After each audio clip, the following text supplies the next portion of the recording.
The Soviet Union was a land of contradictions, brilliant scientific achievements shrouded in secrecy, grand ambitions buried under layers of classified files.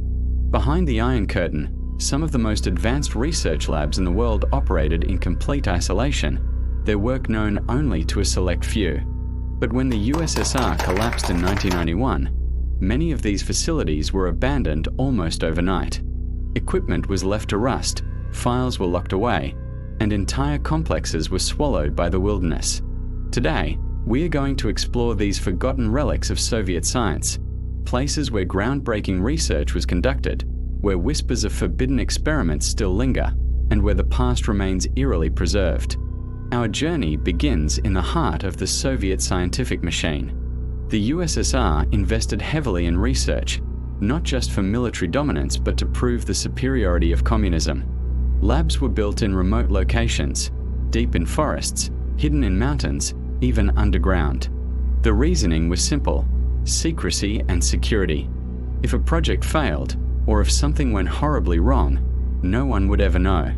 One such place is *** Laboratory X***, a facility tucked away in the Ural Mountains. Officially, it was a radiophysics research center studying electromagnetic waves.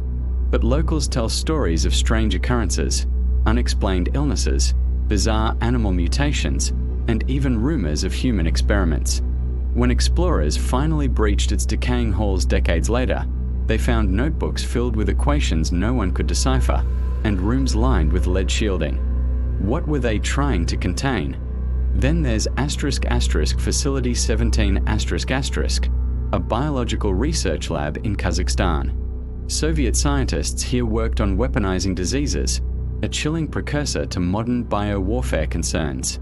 When the site was abandoned, vials of unknown substances were left behind. Some were safely destroyed, but others simply vanished.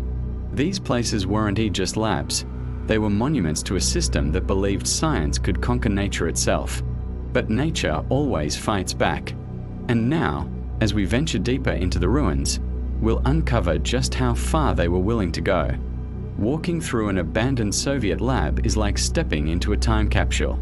Dust-covered machinery, peeling propaganda posters, and the faint smell of chemicals long since evaporated.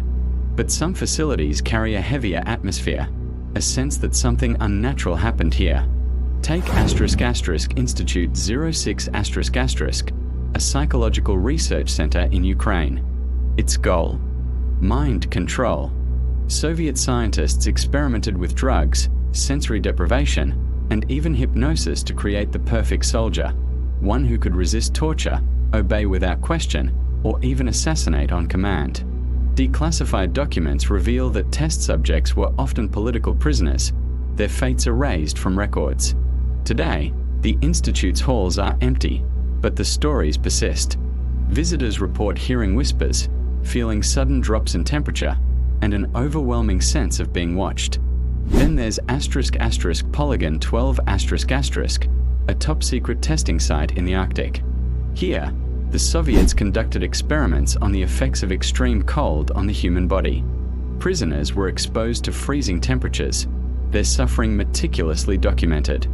The facility was shut down after a whistleblower leaked details, but not before dozens perished.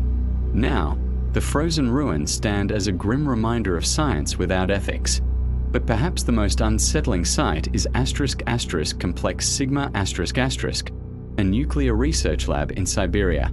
Unlike Chernobyl, this place wasn't an accident.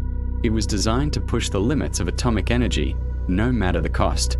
Reports suggest they were working on a portable nuclear reactor, a project so dangerous that several scientists died from radiation poisoning. When the complex was abandoned, the reactors were left active, their cores slowly decaying. To this day, radiation levels in some areas are lethal. What drove these scientists to such extremes? Was it ideology, fear of failure, or simply the belief that the ends justified the means? As we move into the final chapter, we'll uncover the most disturbing truth of all. Some of these labs may not be as abandoned as they seem. The collapse of the Soviet Union didn't just leave behind empty buildings, it left behind secrets.